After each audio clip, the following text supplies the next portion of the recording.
من فوائد لا حول ولا قوة إلا بالله. استمعوا لهذه القصة وقولوا لا حول ولا قوة إلا بالله.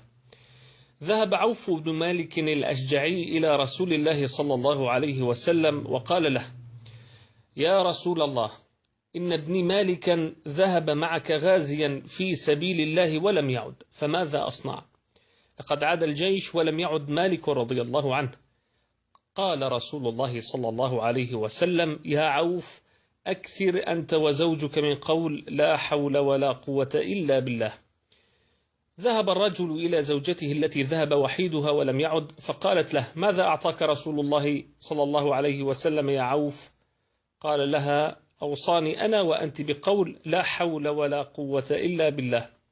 ماذا قالت المرأة المؤمنة الصابرة؟ قالت: لقد صدق رسول الله صلى الله عليه وسلم، وجلسا يذكران الله بقول لا حول ولا قوة إلا بالله. وأقبل الليل بظلامه وطرق الباب، وقام عوف ليفتح، فإذا بابنه مالك قد عاد، ووراءه رؤوس الأغنام ساقها غنيمة. فسأله أبوه: ما هذا؟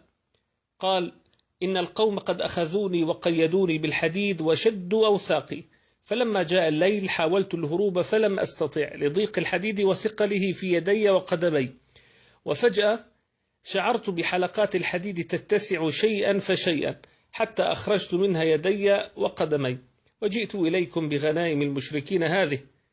فقال له عوف: يا بني، إن المسافة بيننا وبين العدو طويلة، فكيف قطعتها في ليلة واحدة؟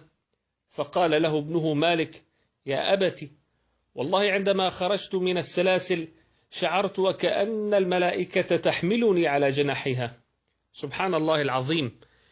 وذهب عوف إلى رسول الله صلى الله عليه وسلم ليخبره، وقبل أن يخبره قال له رسول صلى الله عليه وسلم: أبشر يا عوف، فقد أنزل الله في شأنك قرآنه، ومن يتق الله يجعل له مخرجا ويرزقه من حيث لا يحتسب، ومن يتوكل على الله فهو حسبه، إن الله بالغ أمره، قد جعل الله لكل شيء قدرا.